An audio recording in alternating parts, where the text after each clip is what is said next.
Olá, pessoal. Eu sou a Paola Zordan, professora da disciplina História do Ensino da Arte no Brasil, do curso de licenciatura em Artes Visuais da Universidade Federal do Rio Grande do Sul. Essa é a primeira de 6 aulas assíncronas que vão fazer uma cronologia da história do ensino, ainda sem chegar no Brasil. Essa aula específica de hoje vai trazer algumas questões antes do Brasil. Primeiro, por quê? Do que nós hoje chamamos Brasil. Porque toda a nossa cultura de ensino e aprendizagem, ela se dá a partir de uma base eurocêntrica que construiu o que vem a ser o conhecimento e o que vem a ser a arte. Então, eu começo aqui a primeira, né, essa primeiro slide, primeiro momento, com essa figura, né, que é uma pedra polida, pensando, quem é que ensinou a polir pedra? Quem ensinou a fazer fogo? Como se aprendeu a fazer fogo e a polir pedra? Não vou responder, porque são muitas questões, mas fica, né, essa dúvida para a gente discutir depois em aulas assíncronas, em fóruns. Quem assistir não é aluno da disciplina, quem é do curso História da Arte, ou assiste aulas assim aleatórias no YouTube, pode fazer perguntas aqui, né, e que na medida do possível eu vou respondendo. Então, a aula é composta por 2 textos. Um é do Brent Wilson, Mudando Conceitos de Criação Artística, 500 anos de arte e educação. Aqui é uma questão de tradução, né? Art Education for Children. Num livro que também é histórico, porque ele é um livro de 1900, publicado em 1990, referente a um congresso que aconteceu em São Paulo, junto à USP, organizado pela professora Ana May Barbosa e a Heloísa Margarido Salles, que juntou vários estudiosos de ensino de arte, especialmente norte-americanos, com brasileiros, num contexto de já existência, né, de uma confederação de arte-educadores brasileira. Então, aqui é uma retomada histórica do Renascimento, né, especialmente até o Renascimento, que hoje a gente vai para trás do Renascimento. Hoje a gente vai ver além desse momento de entrada dos europeus e dos conflitos e dos embates dos europeus no território que veio a ser chamado América. Tá? Um outro texto, ambos esses textos, eles vão estar muito presentes na aula 2 e na aula 3 dessa série aqui, ligada à história do ensino da arte no Brasil, que é as academias barrocas e a aula da educação jesuítica e das grandes navegações, que é a próxima. E o meu texto, que está na revista Arte Contexto, número 8, né, é um texto ligado ao saber enciclopédico, à Idade Clássica, mas que faz um resgate do currículo medieval que nós vamos ver hoje.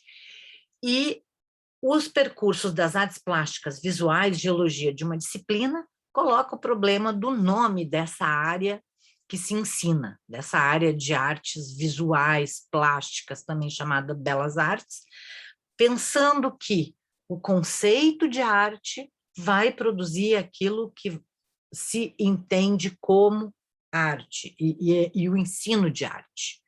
Então, a gente inicia aqui retomando, né, esse conceito que muitos que fazem licenciatura estudam em disciplinas de história da educação, teoria do currículo, que é o próprio conceito de currículo como percurso, e o currículo que está no nosso curso, nos cursos de graduação, que é uma tarefa pedagógica, no sentido de condução da aprendizagem, do ensino, do conhecimento, de conteúdos, de matérias, que é a palavra mais interessante do que conteúdo, porque o conteúdo está num continente, que poderia ser entendido como currículo, mas isso não funcionaria. O que nós precisamos entender que são sistemas de pensamento que vão eleger determinados conhecimentos que estão amalgamados e sedimentados historicamente, em criações de épocas, em criações que nós vamos ver aqui, que são colocadas, né, pela imagem, pelas palavras e por práticas que as imagens e as palavras nos apresentam. Então, a maioria das imagens é da Wikimedia, da Wikipedia Commons, tá? As que não são eu vou observando, e também algumas imagens eu tenho que ainda desvendar através desse livro, que eu tive que comprar, porque há muitas imagens sem créditos, né, para poder mostrar esses datamentos. Algumas eu tiro pela característica da imagem, o século, pelas técnicas, e a gente vai vendo isso para entender, né, alguns conceitos antes do que venha a ser uma história de ensino e de arte brasileira. Vamos começar com essa imagem que está em todos os livros, essa figura que está em todos os livros de história da arte conhecidos, embora ela tenha sido encontrada na Áustria, né, em Willendorf, nessa localidade de Willendorf, no início do século XX, né, por análises, ela é atribuída a um tempo muito antigo, ao Paleolítico, 28 mil anos ou 25 mil anos antes da nossa era comum, né, do calendário cristão. Então, quem que ensinou a esculpir um calcário oolítico, ou seja, uma pedra redonda? Quem que ensinou a isso? Como é que se aprendeu isso há 30 mil anos atrás? Essa é a nossa questão, não vai ser respondida, porque tudo que nós temos são suposições, hipóteses, grandes análises arqueológicas de historiadores especializados. O que interessa para nós aqui é pensar que cada estudioso cria a sua hipótese e vai procurar evidências para defender uma tese, né? Por exemplo, Leroy McDermott, né, que foi me apresentado pelo Germano Scheller e pela professora Daniela Kern, que achou essa referência. Ele tem uma hipótese de que ele faz fotografias de corpos de mulheres, né, em ângulos, de como a mulher se enxergaria, mulheres de porte médio e grávidas.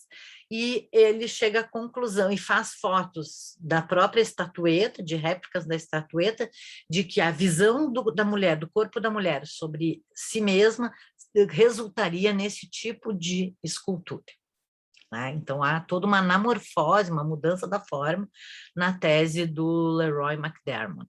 Interessante, porque são hipóteses, não tem nada comprovado, e fica a questão. A arte, isso que hoje, né, é inegável que essas Vênus, essas chamadas estatuetas de Vênus paleolíticas, né, esteatopígicas pela sua forma, elas são consideradas os primeiros artefatos artísticos, os primeiros achados tomados como obra de arte, porque são esculturas. Então, há um aprendizado aí, quem é que fez isso, tá? E nos vale perguntar, quando começa e quando termina? Se nós vamos datar a história enquanto algo que inicia com um registro escrito e documentado através de uma linguagem, e eu pergunto, por que isso também não é um registro, né, e também não é uma linguagem? Então, nós vamos começar lembrando, né, aquilo que é o marco do início da civilização entre os rios Tigre e Eufrates, todo mundo estudou isso no colégio, né? Quem está no colégio, por acaso, esteja assistindo essa aula, vai lembrar disso. E nós vamos pensar, primeira cidade murada, início da civilização, acúmulo de víveres, né? E ali, naquele círculo vermelho, a gente tem, né, a Grécia, né? Ali, então, e ali bem no canto, à direita de vocês, a Itália, né? O finzinho da Itália ali e a Sicília.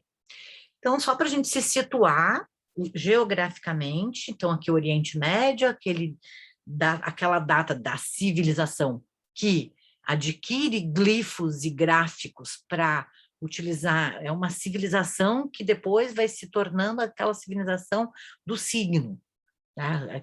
Todas as civilizações vão ter signos, todos os povos, mas ela vai estar centrada numa história ligada à escrita. E essa civilização a gente vai começar, né, pensando, embora exista ensino, educação nos outros povos, muito mais agrícolas, né, ou muito ligadas à escrita, tal como hoje a gente chega a conceber enquanto registro e documento, nós vamos começar pela civilização suméria, né, que se estabelece entre 5.500 e 4.000 antes de Cristo, e é encontrada elementos até 1.200 anos antes da nossa era comum, calendário cristão.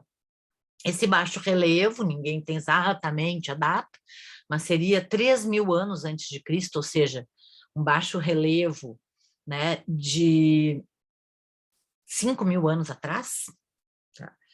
Que vai trazer alguma ideia já de que aqui, né, tem similitudes com um processo de ensino, e há um sacerdote, que pode ser um rei, que é maior, e alguém menor que está ali, né, à frente desta outra figura, isso estabelecendo algo que é uma ensignação, estar dando signos ao outro, e aí o conceito de ensino.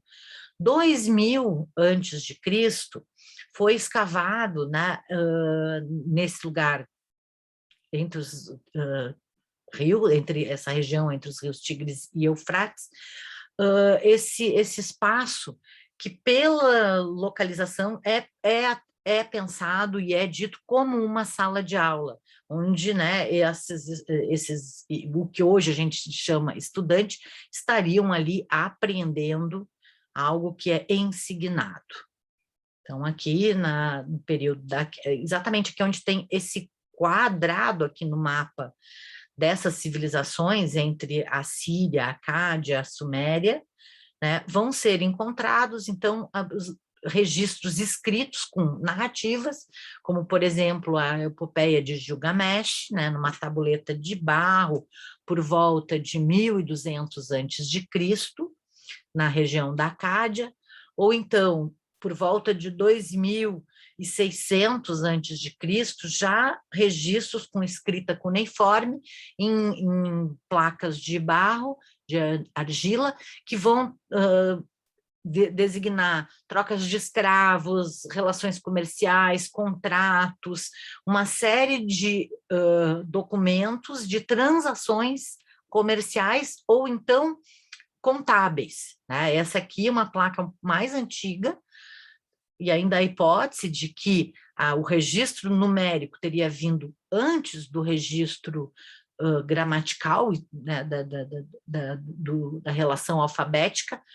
Então, aqui, ó, uma tábua, né, uma prancheta de terracota com números. E aí nós passamos para o outro lado desse mar, né, que os gregos, os helênicos diziam Mediterrâneo, porque era o meio da terra, como a gente pode ver aqui nesse outro que não dá para ver bem, porque ele está para cá, né, mas era o meio da terra para aquilo que se construiu nessa civilização, né, europeia, hoje, com esses vários povos, hoje chamados gregos, mas eram muitos povos. Então, aqui, só para vocês terem noção assim, da quantidade de ilhas, né? E essa civilização, um pouquinho depois, ela tem um período, né, digamos que seria especialmente do século VIII até o século V ou III antes de Cristo, que nós vamos ter um conceito fundamental para se entender até o conceito de arte e o que vem a ser a educação e o ensino, que é a paideia. Se eu tivesse numa aula não gravada, a gente ia ficar elocubrando aqui o que é, né, cada figura em cada vaso que está por um efeito, né, planificado, aquilo que é figurado num vaso grego. Então, nós vamos ter aqui três elementos que depois, guardem a palavra, nós designaremos disciplinas. Esta figura que dá um salto e tem uma outra figura com uma vara marcando a altura do salto, A figura aqui abaixo à esquerda, que toca essa flauta, né, bipartida chamada aulos, e esta figura ali que tem uma série de elementos de registro e um papiro, né, ou um pergaminho, não se sabe, né, porque é figurado, com letras e uma figura na frente olhando essas letras. São esses vasos representações da gramática, da ginástica e da música. A gramática, a ginástica e a música constituía a paideia. A paideia é estudada, basicamente, apresentada detalhadamente, tá, nesse livro, que vai tratar da formação do homem grego, do Werner Jäger, que foi publicado em 1936.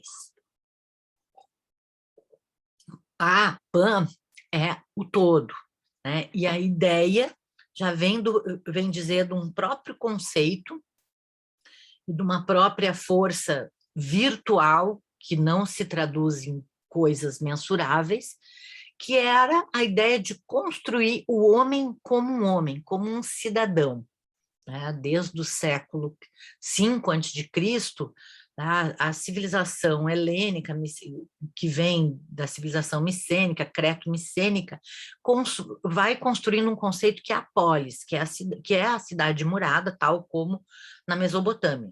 Mas ali existe, né, uma ideia de cidadania, que é esse cidadão que vai desenvolver, né, uma função política dentro dessa comunidade. Platão, posteriormente, vai definir a paideia da seguinte forma: a essência de toda verdadeira educação, ou paideia, é aquela que dá ao homem o desejo e a ânsia de se tornar um cidadão perfeito e o ensina a mandar e a obedecer, tendo a justiça como fundamento. A paideia vem também de paidos, né, que é criança, né? Então, a tradução literal é a criação dos meninos, tá? Então, porque o del vem dessa possibilidade criativa e proliferativa, do próprio conceito, né? Até os 7 anos, as crianças eram educadas no gineceu. Giné, mulher. Então, o gineceu era o espaço das mulheres dentro do oikos, que é a casa, né? Que é algo muito maior do que a casa, porque envolve todos os territórios e propriedades de uma família, né? Dos eupátridas, aqueles que realmente tinham poder em relação ao território. E a mãe, eu grifei aqui a mãe porque mãe, essa figura absoluta de criação de pequenos, de bebês, tal, não existia, né? A mãe é uma criação também da nossa era, né, do mundo cristão colonizado. Então, havia mães e outras mulheres com essas crianças, né, e depois da idade, de uma certa idade, 6, 7 anos, as meninas ficavam em casas, no oikos, né, aprendendo a administrar o oikos, aprendendo trabalhos domésticos e música. Enquanto isso, os meninos, entre os 7 e 14 anos, né, embora não existisse uma escola formal, obrigatória, tal como hoje, e como o governo das populações contemporâneas concebe, eles eram ocupados em 2 práticas, a ginástica, né, a ginástica e a música. Isso tudo por volta, né, entre o século 6 até 4 antes de Cristo, ou até 400 antes da nossa era comum. Então, aqui é o guitarrista, né, aquele que está tocando a guitarra, não é exatamente, ela é meio uma lira, né, ela é um pouco diferente, sim, é um instrumento de corda, lembrando que não eram só as guitarras, tinham os aulos, os tambores, né, uma série de outros instrumentos, né, mas a guitarra, a lira, por ter as cordas, ela permitia a distinção mais adequada das notas, né, e da escala musical. Além dos professores de ginásticas, né, que também eram chamados paidotribés, e dos de música, os guitarristas, os guitaristas, No final do século V a.C., 500 anos antes da Era Comum, ou seja, há 2.500 e poucos anos atrás, surgiu a figura dos gramatistes, né? O gramatiste, que era aqueles que ensinavam a criança a ler e a escrever. Então, no ginásio, né, haviam também, além da ginástica, as palestras, que eram onde rapazes, né, todos sexo masculino, aprendiam a ler, a escrever, a contar, e essa contagem está muito próxima da escrita, e a recitar de cor todos os poemas antigos, especialmente Homero e Hesíodo, cuja tradição heróica encerrava um elevado conteúdo moral. Aproximadamente aos 16 anos, os rapazes ficavam livres do cuidado do pedagogo. Quem era o pedagogo? Era aquele que acompanhava o menino da casa até o ginásio, para ele ter toda aquela segurança. Então, ele era um condutor. Agora pensei, era o motorista, né? Mas eles iam a pé, né? E aí se centravam especialmente na ginástica, interrompendo os estudos literários e musicais, tá? E entrando num outro tipo de discussão, nessa palestra gramatical, né, que vai ser desenvolvida depois como a retórica ou a eloquência. Depois dos 20 anos, né, a preparação militar, terminada, ele se tornava cidadão. Então, terminando uma preparação militar, né, envolvendo... E aqui o Couros de Melo, só porque, para lembrar que esses meninos eram chamados couros, as meninas cores, né, um mármore da ilha de Naxos, no Museu Arqueológico de Atenas. Essa figura aqui do dorífero, o doríforo do Policleto, né, de 450, 440 a.C., atribuído, ele traz o cânone, que é o cânone de Policleto, das 7 cabeças, muito ensinado. Eu tive aula de desenho da figura com o cânone de 7 cabeças. Tá?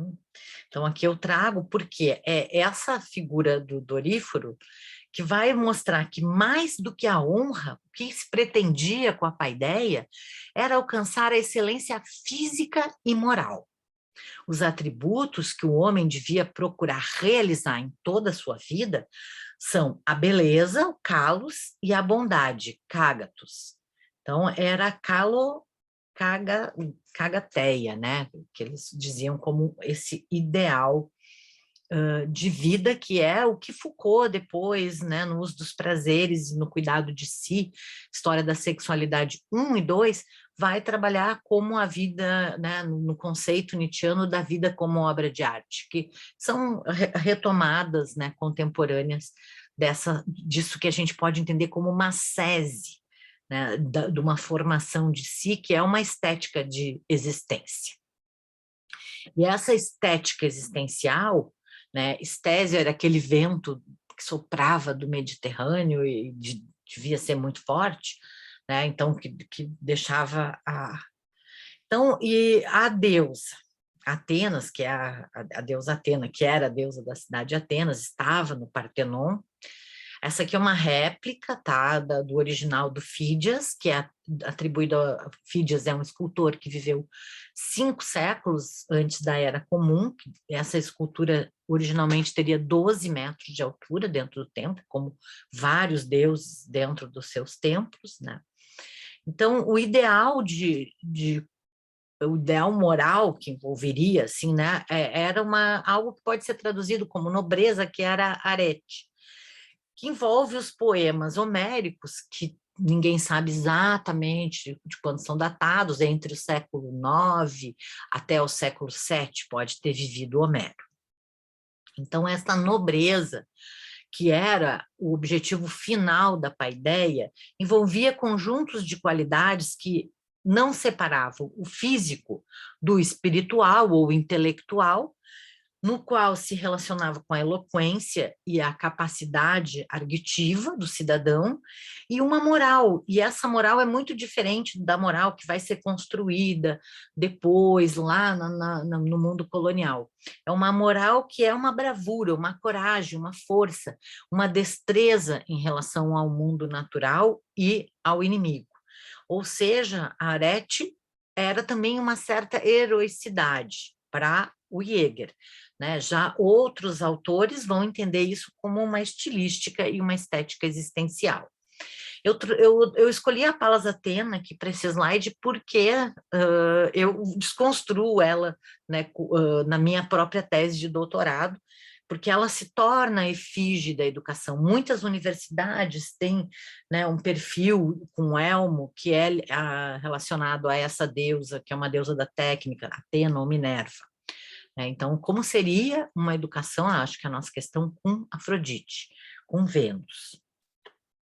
E aí nós vamos ter, né, no final, já passa esse período clássico, onde a paideia se estabelece, algo que extrapola a condução do jovem, essa educação para a cidadania, que é a academia de Platão, a academia que dialoga a partir do que foi dito por outros filósofos, por outros amigos do saber, e ela se dá fora da cidade. Então, é interessante, depois a gente vai ver como a academia barroca vai institucionalizar o conhecimento a partir de né, de um encontro entre aqueles que eram amigos de saberes e que tinham uma formação, né, e que eram, aliás, nem todos eram eupátridas e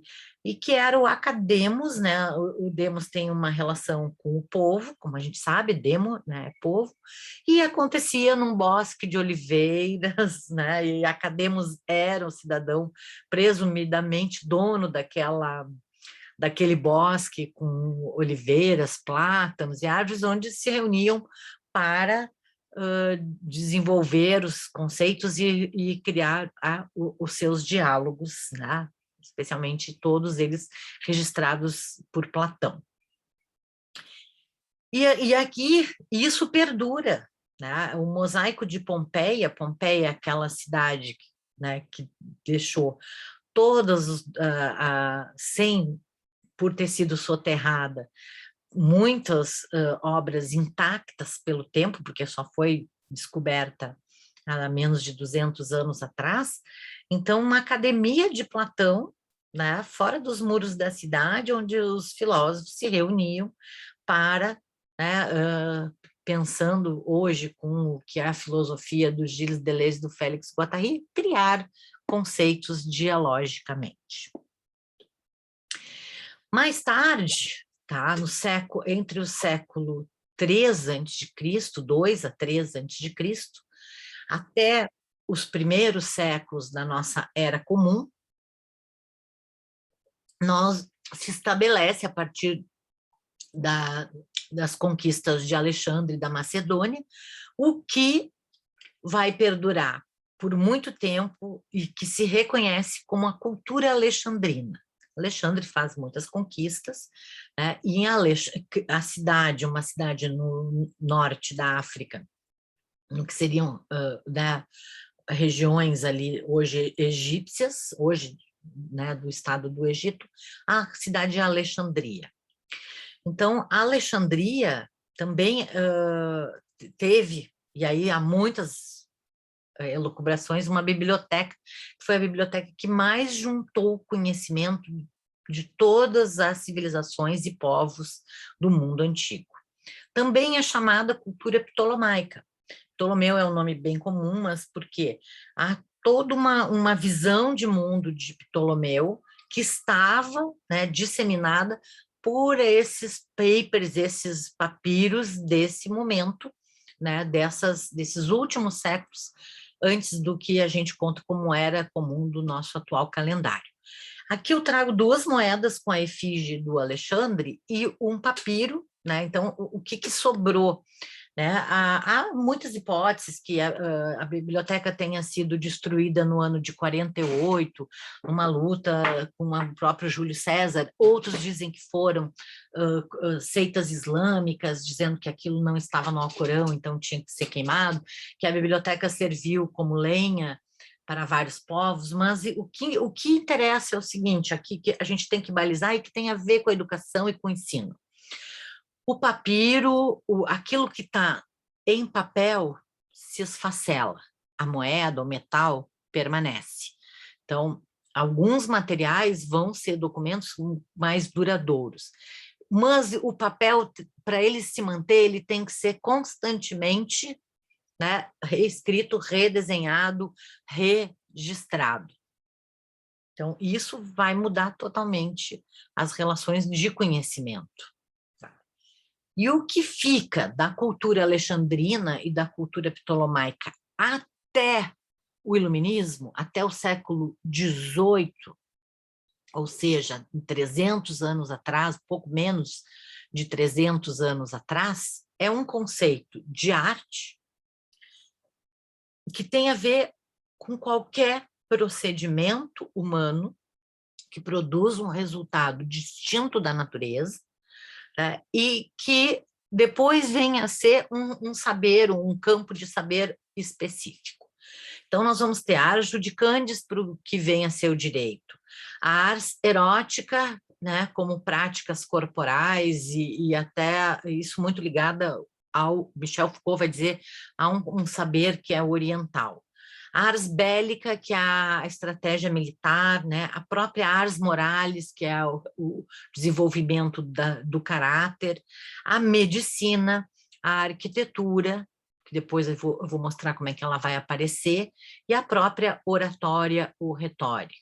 Tá? Tudo isso é considerado a partir de uma definição platônica que vai aparecer em Galeno e depois vários outros que, a partir dos diálogos platônicos, vão reproduzindo esse conceito, e esse conceito vai chegar na Idade Média, a gente já vai ver como. Então, aqui eu já ponho um mapa da Europa, a gente já saiu da Grécia, já saiu do Oriente Médio e está entrando na Europa. Nós temos discutido esse olhar eurocêntrico, mas ele é o olhar e ele é a história constitutiva do que é a academia.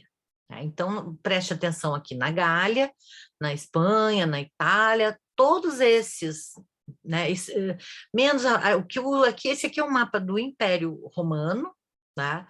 Isso aqui tudo vai chegar na Idade Média, esses territórios, né? Eu já vou mostrar como. Então, aqui nós temos, né, Pompeia, o Monte Vesúvio, que entrou em erupção, soterrou a cidade, e isso nos permite entender quase que o cotidiano, né, da vida dos romanos e, consequentemente, entender que para esse tipo de povo e para esse tipo de império, né, de governo e de esse modo de vida aqui, sim, veio muito da cultura alexandrina. A ginástica, o treinamento físico, né, a ars bélica, né, então aqui já 320 antes de Cristo, esses mosaicos mostrando, né, essas técnicas de luta.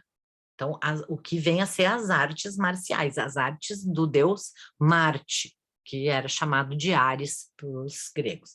Então, aqui também, né, aquela ideia da academia, os encontros dentro das vilas, das casas, aqui é um afresco das sandaliuscas, que eram os escravos que tiravam sapatos, né, agora na pandemia a gente tem esse hábito de entrar, então tu imagina que tu teria um escravo para tirar o teu sapato e te colocar uma sandália apropriada para o ambiente interno.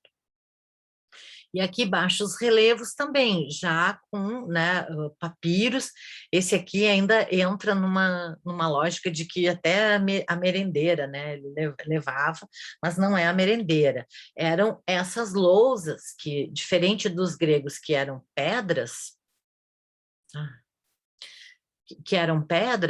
elas eram esses caderninhos com cera, né?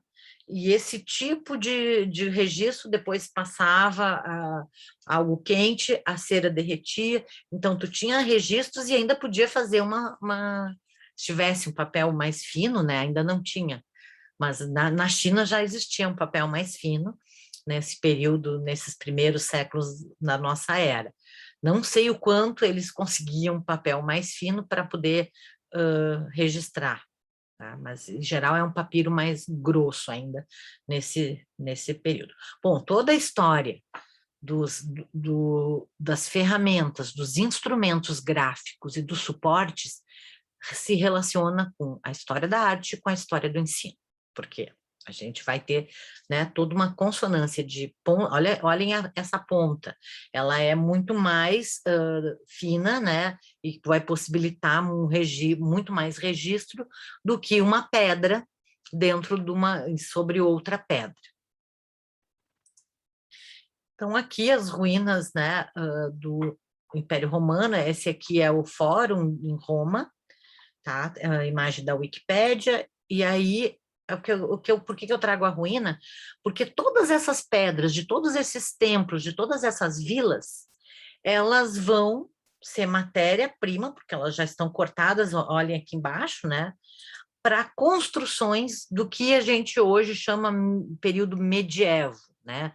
Entre essa idade chamada antiga, até o que vem a ser o moderno depois das grandes navegações, tá? Então, esses castelos, eles são territórios romanos que foram dados para generais, para alguém que tinha alguma patente do Império Romano e conquistou território, e eles eram fortificações. Então, todo mundo feudal é um mundo de proteção, né, a invasões de todos os lados, inclusive aqui a janela do tiro, né? Então, essa janela é uma estratégia arquitetônica para que saiam coisas de dentro, mas nada de fora possa entrar.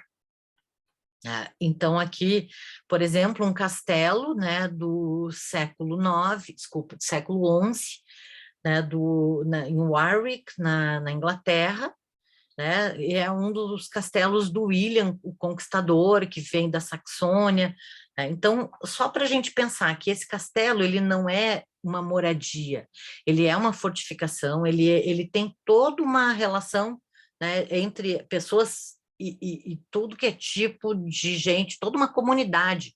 Inclusive, se vinha um ataque, toda a comunidade entrava para dentro dessas fortificações, né, com todos os víveres possíveis, porque tudo ia ser devastado à volta.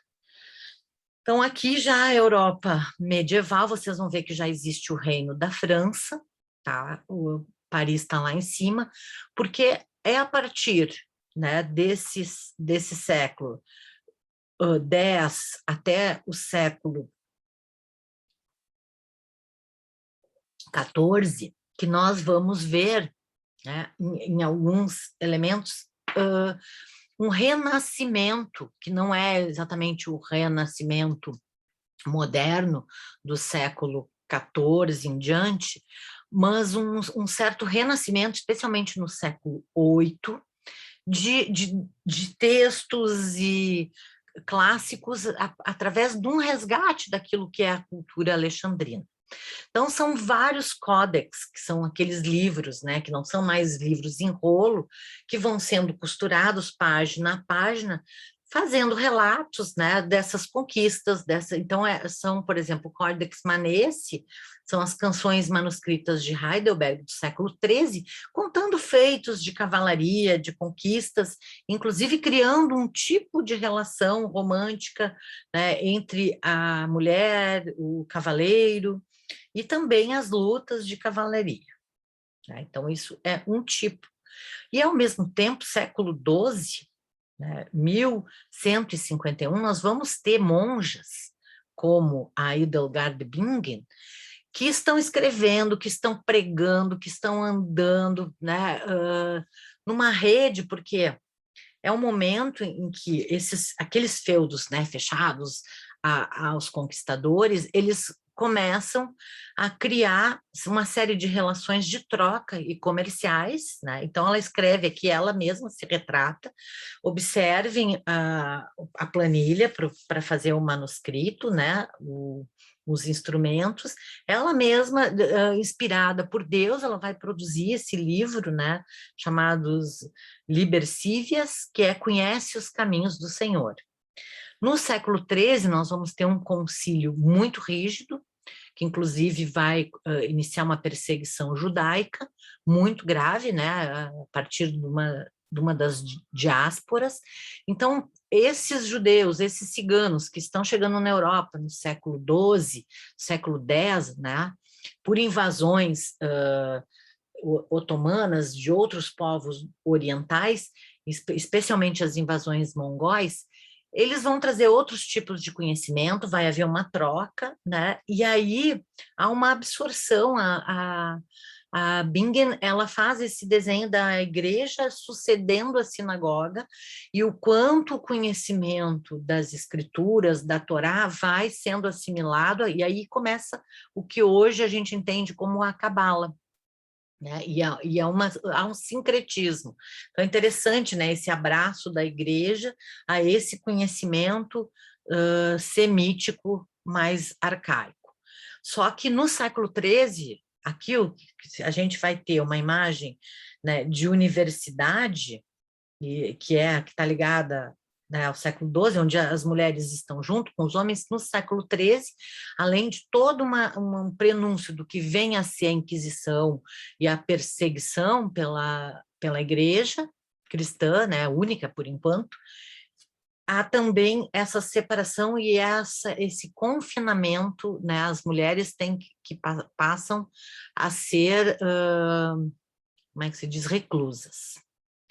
Então, aqui, século VIII, né, já existe o que é o Trivium Carolingio, e aí nós vamos encontrar sempre uma imagem iconograficamente recorrente, né, que são várias referências. Aqui, se eu pegar esse códex, tem muitas iguais, e muitas que é o professor, aquele que professa, que tem uma cátedra, uma cadeira, e os discípulos. Então, essa imagem é recorrente, tá? Em muitos códex, muitos livros. Essa aqui tem uma variação, né?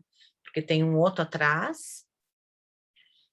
Então, sempre nós vamos encontrar em muitos e muitos livros a figura do aluno, a figura do mestre, aquele que tem a mestria da matéria e que ensigna este tratado. E esse aqui é muito interessante porque o mestre é negro, tá? Então, e ali aquele cão, ele é uma das alegorias agora não me lembro se é da dialética, a gente vai ver ali depois. Ele é a alegoria de uma das artes liberais. O que são as artes liberais, tá? Ainda eu passo, já vamos chegar lá, né, a essa expansão desses castelos, daquilo que seriam os feudos, porque eles começam a ter muita coisa em volta. Então, aqui é Carcassonne, na França, que é o que eu achei mais, na Wikipédia, mais acessível e possível de reprodução. Então, assim, para vocês terem uma ideia, aquela fortificação inicial que vinha da queda lá do final do Império Romano, ela começa a ganhar mais torres, mais muros, um muro dentro de um muro, e aí tu vai ter um burgo, né, onde tu vai ter uma série de trabalhadores e mercadores, né, numa estrutura que é algo que vai chegar no Renascimento. Então, esse burgo, ele tem camadas, né, até chegar na fortificação e na própria igreja, na eclésia, onde todos se juntam. Então, aqui a gente vai ver algumas iluminuras que mostram isso e mostram os acampamentos. Aqui, essa da esquerda, ela mostra os acampamentos desses povos que vão chegando, comercializando, trazendo outras bandeiras. Necessariamente, né, especialmente o povo semita, os judeus, não são bélicos. Então, eles chegam para trocar e trazer, e se apropriar, e trazer línguas, e se apropriar de novos conhecimentos, trazendo novos conhecimentos. Então, há todo um comércio. Aí tem já, ó, uma cidade, outra, né, essas relações. Então, esse aqui, né, É uma imagem que eu achei no site português, tá? Não está na Wikipédia, que é a construção das igrejas, né? E como pensar essas construções, e aí como se constrói em Braga, né? No norte de Portugal. E esse aqui é sobre a construção de Veneza, que eu trouxe em função de que todas essas trocas elas envolvem navegação fluvial dentro da Europa. Então, os rios, as naus que vão de uma cidade a outra, há portões fluviais entre as cidades para evitar entradas também, ataques fluviais. Né? Então, esse aqui já é de um códex mais, uma crônica, né, de Bouquet-Chardier, de Rouen, que já é do século XV. Então, voltamos e vimos para trás, nós estamos pulando séculos para entender que há uma insignação ligada ao Códex, tá? Esse é o Ruppertsberg Codex, que é esse documento onde muitas folhas são amarradas e tu tem o que a gente chama livro, cuja etimologia tem a ver com liber, né? Com a libertação, porque há uma ideia socrática alexandrina, né, Alexandrina em termos culturais, de que o livro te liberta das amarras e dos sofrimentos da matéria, do corpo, que é uma ideia gnóstico-platônica, né, que perpassa essa cultura medieval e que traz um tom para o que seria o conhecimento bíblico. E aí nós vamos ter, por exemplo, 1871, no Vaticano, já estas bíblias que são ricamente ilustradas, porque elas têm que mostrar esta crônica e todas as histórias, né, da expulsão do paraíso e tal, visualmente, tá? Não só por uma questão de acessibilidade, mas para ilustrar aquela narrativa. E aí nós vamos ter a Bíblia, uma das Bíblias Pauperum, né, que é isso que a gente brinca, é a arte gráfica, é o prenúncio da história em quadrinho, e tudo está desenhado, né, escrito e desenhado. A banda desenhada, né? Aquilo que tem uma relação figura, imagem, palavra, e isso é para quê? Para melhor ensinar a mensagem, as boas novas, aqui no caso, o Evangelho. Então, aqui muitas Bíblias, né? E Bíblias que têm mais coisas escritas, que eram mais restritas aos mosteiros. O que está em jogo aqui? Aqui o Apocalipse, também da Bíblia Pauperum, né? Com todas as narrativas de fim de mundo, que vão ganhar muita ênfase lá no século 9, 10, especialmente 10 para 11, né? O ano 1000. E aí, toda essa produção de uma iconografia de ars moriendi. O que está em jogo na arte de morrer? Olhe bem, não se vive para esta vida, se vive para a vida eterna, para aquilo, né, para estar com os eleitos, com Deus. Então, há uma grande diferença, um grande deslocamento daquele ideal do arete grego, né, nesses anos de cristianização. Mas, paralelo a isso, né, toda universidade tem um fundo monástico, ela acontece a partir dessas cópias que estão dentro dos mosteiros, quer dizer, de todo esse resgate daquilo que sobrou da cultura antiga, especialmente dos textos aristotélicos. Então, aqui sugiro um livro de 1918, Robert Reid, né, ele vai olhar para a universidade medieval para entender todas essas relações de conhecimento. Então, é um livro, né, impresso em Cambridge e que retoma, né, essa universidade que inicia no século XIV para XV.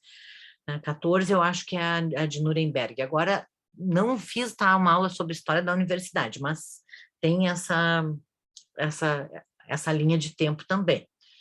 O que nos interessa aqui numa formação de quem vai atuar na escola é entender como é que se constitui pela cultura alexandrina lá do fim da civilização helênica, do período helênico, daquilo que é a cultura greco-romana, e perpassa todo um desvio, né, platônico pela Idade Média para configurar o que vem a ser a disciplina. Que, mais uma vez, aquele, né, que está ali na frente dos outros, aqui no caso até tem um rei, e como é que se estabelece campos de conhecimento ou áreas de saber?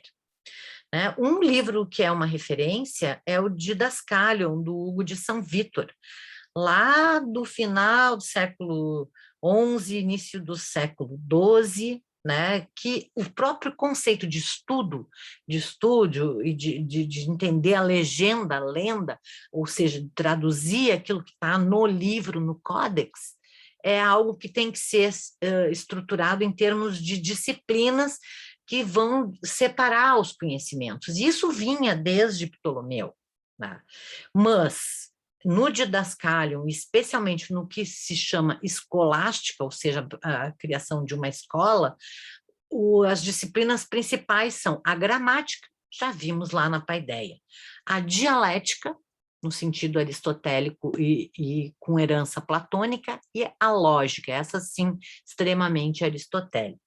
Né? Nessa figura do asceta, do capuchinho em geral, que senta e estuda dentro de um estúdio, dentro de uma cela. Ao mesmo tempo, aparece essa sala de aula, né? Aqui o John Major, que é ligado a Glasgow University, essa que está, né? Como que aparece essa sala, né? Inclusive, assim, os estudantes e esse silêncio, que depois é tomado como algo necessário a uma disciplina para o estudo. Não foi para mim, tá? Eu fiz doutorado com criança, um monte de coisa acontecendo em volta, só não tinha, né, chuva na cabeça porque tem teto. Então, aqui é aquela imagem, né, do mestre, dos discípulos, o livro aberto, que é aquilo que vai se configurando como estúdio. Aqui são várias imagens, né, de estilogravura, e aí nós vamos ter, né, nesse livro e em vários outros, aqui os evangelistas, que também são representados, né, com a cabeça baixa, escrevendo os evangelhos, as 7 artes liberais que constituem o currículo escolástico medieval. Né? Então, cada uma tem uma alegoria, o cachorro é a dialética mesmo, eu estava pensando se era a retórica, não, está ali ó, a dialética com o cachorro, né? A música, que já vinha da paideia, a aritmética, a astronomia, a retórica e ainda a gramática, que também estava lá na paideia. Cadê a ginástica? Caiu fora. A medicina e a arquitetura, lá na cultura alexandrina, até o século II depois de Cristo, eram artes liberais, eram 9 artes liberais. O que são artes liberais? Artes liberais porque estão nos livros, estão codificadas, estão em tratados que podem ser reproduzidos e levados de escola para escola e serem apreendidas. Por isso a importância do livro.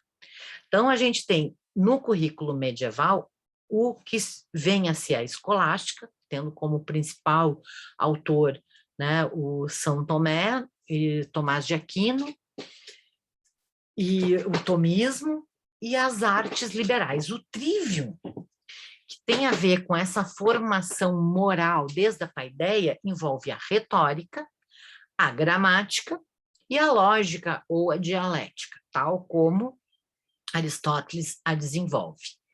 E depois ainda existia um quadrivium, que era necessário para formar o doutor da igreja, que envolvia a aritmética, os tratados pitagóricos, a música, já vimos que aparecia lá na paideia, e a astronomia, ainda, né, dentro dos tratados ptolomaicos. E eu ponho ali em vermelho aquela que é a tataravó do que vem a ser as artes plásticas e visuais no currículo escolástico, a geometria. Então, aqui está ela, a geometria, com o seu compasso, que é o seu atributo alegórico, e a sua régua, né? Olha o tamanho da régua, para trazer a medida das coisas. E óbvio que o tratado o tratado para se estudar geometria era o tratado de Euclides, né? E aí eu faço uma pergunta para os licenciandos em artes visuais da Universidade Federal do Rio Grande do Sul. Onde está a geometria no nosso atual currículo? Então, aqui, outra, né, reprodução, e aí vocês vão vendo como as reproduções, iconograficamente, elas vão se reproduzindo. Não, poucas vezes tu tem cortes, né, nessas reproduções.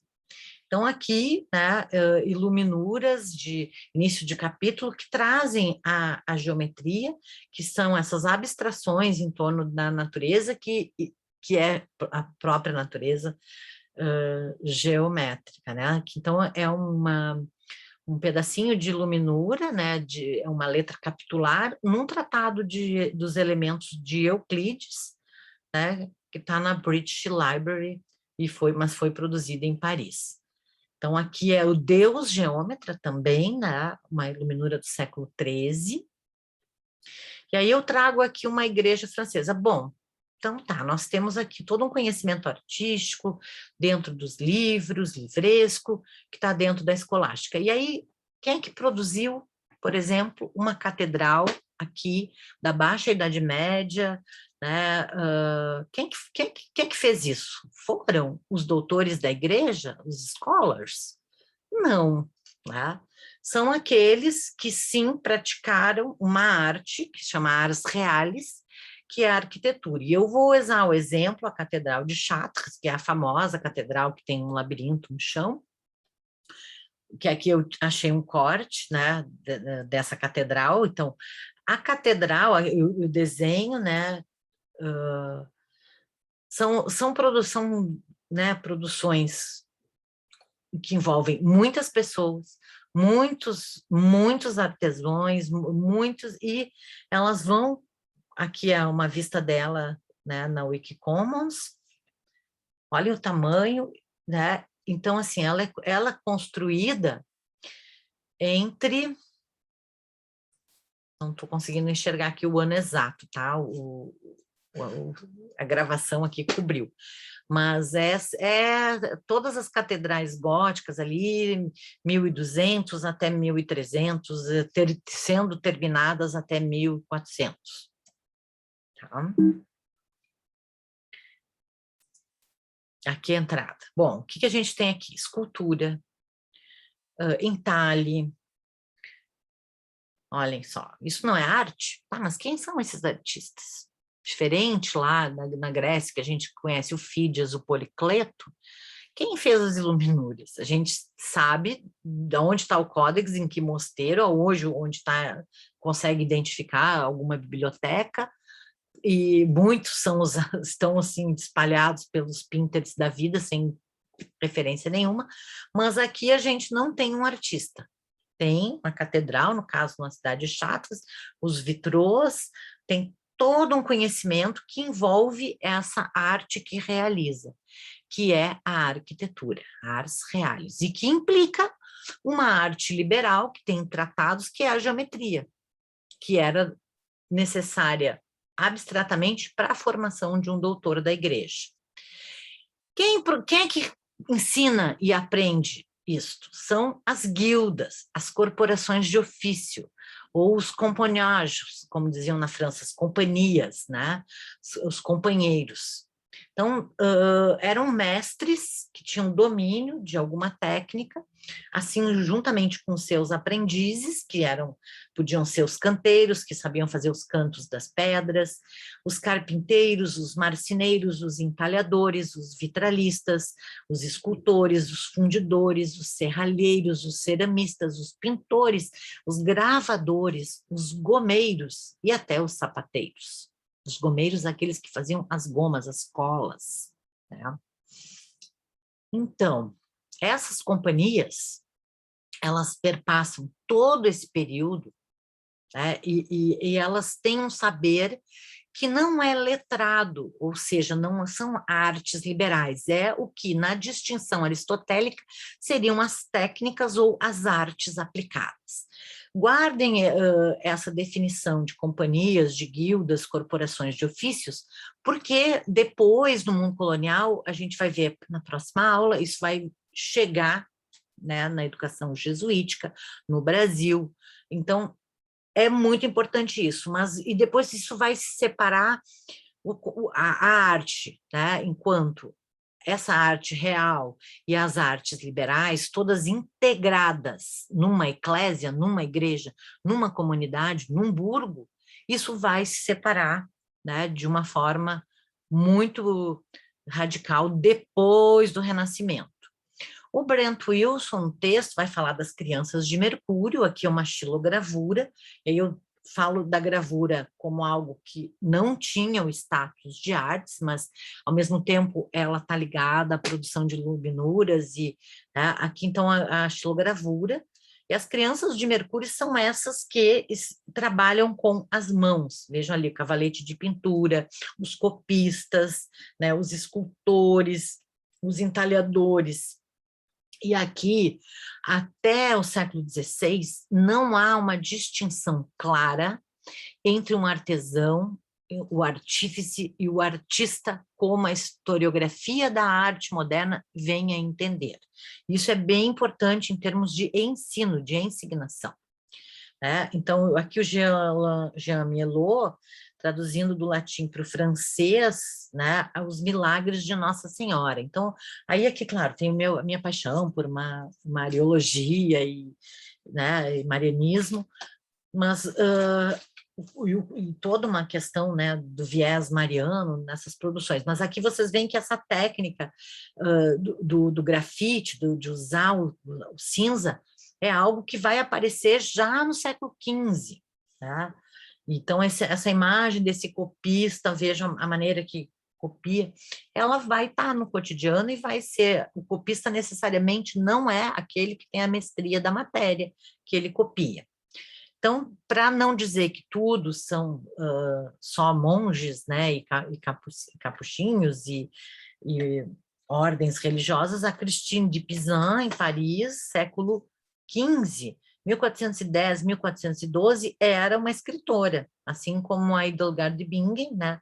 Ela cria essa figura de Oteia para dialogar com o herói, não é herói, né? O Héctor, que é uma figura da Odisseia, né? Da Guerra de Troia. Então, aqui também vão aparecer, ó, vocês vão vendo as técnicas em cinza. Aqui a gente tem uma imagem que mostra melhor a cátedra e as classes dos alunos. Caô, tá? Se acabar, quero que não acabe a aula.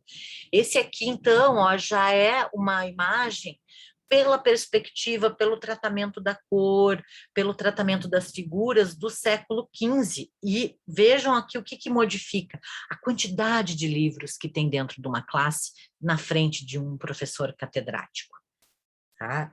E aí, nós vamos ter, a partir do século XV, XVI, uma certa ruptura, embora a gente vá entender, né, de como da Roma Britânia até o Renascimento inglês, aqui esse livro que eu não tenho ainda, né, que são as Medieval Schools, essas casas, elas vão vindo para, desculpa, essas casas,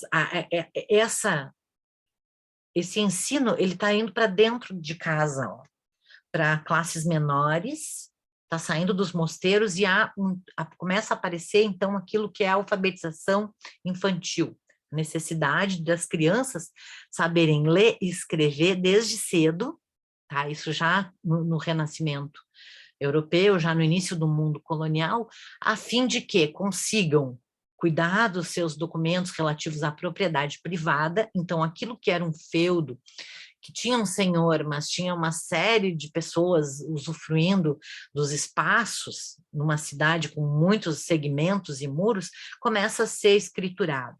Então, a escrituração das propriedades, ela implica no letramento e, ao mesmo tempo, também no domínio da aritmética para viver no mundo de mercado.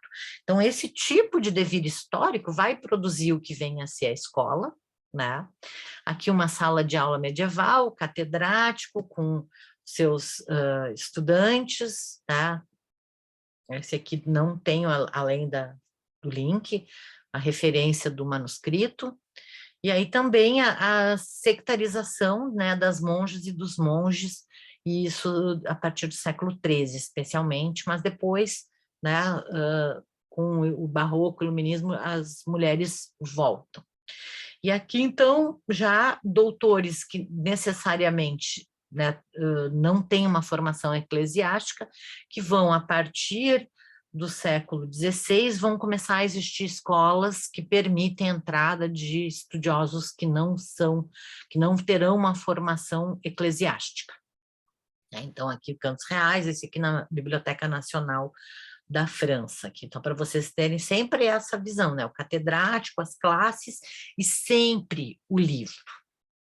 Tá, e o ensino de arte? A gente vai ver como é que ele vai se constituir, e aí o importante, o Brent Wilson, a partir de uma necessidade de que conhecimento, especialmente de pintura, seja tomado como um status de arte liberal. No século XV, tá, nós vamos ter uma máquina que vai mudar totalmente a relação com os livros, que é a prensa de Johannes Gutenberg, 1440, cujo primeiro livro impresso é uma tradução da Bíblia para a língua vernácula, ou seja, para o alemão. É essa Bíblia, né, que é a Bíblia, a própria Bíblia luterana, que vai permitir, e a capacidade de reprodutibilidade, não apenas, né, do tipo móvel, mas da própria imagem pela xilogravura, modifica totalmente a relação daquela imagem, daquele códex que ficava dentro, né, de uma biblioteca, dentro de um mosteiro ou de um palácio.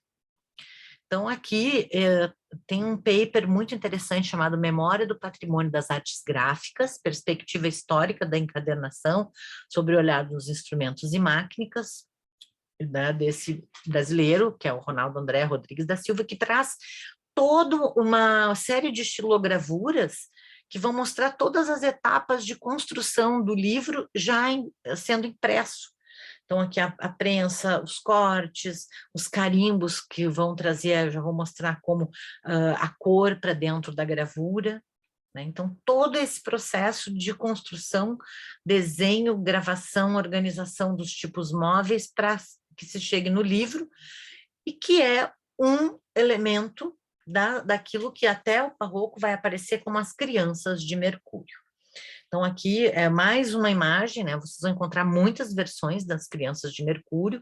O deus Mercúrio sempre vai estar em cima, assim como vão ter as profissões da Lua, de Vênus, de Marte, né? Ligado especialmente ao exército, de Júpiter, de Saturno.